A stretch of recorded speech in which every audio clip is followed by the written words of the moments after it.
Ada di Periaman sopir camek ditanya oleh pamannya ketika pulang di Jakarta. Pamannya ini saudagar, namanya Sabirin. Sabirin, yo meniang di mang kerja ambo dekan tua camek jadi sopir berapa gajian 20.000 nyo meniang apa luang ke kayu tu pilih nyo meniang ke Jakarta aja mengalih Tanah Abang mengalih Tanah Abang. Rupa retak tangannya saudagar itu Pak, ditakdirkan oleh Allah semenjak dia pergi dengan pamannya itu seperti apa, betina uangnya itu beranak aja, banyak keuntungan. Dibelinya rumah di komplek elit. Di mana itu? Di Pondok Indah.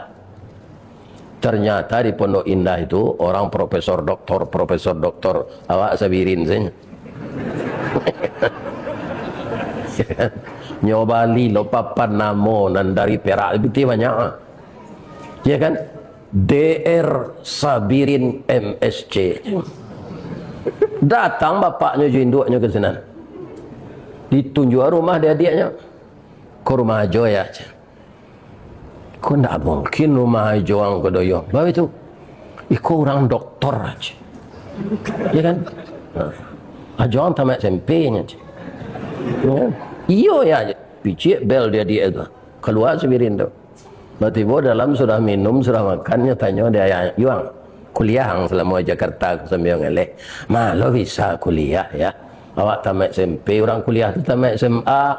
Bang kalau doktor Joang jayanya. Iko menjaga gengsi sekali. DR ko di sini rumah, ya kan? Di sini rumah Sabirin MSC mantan sopir jamat.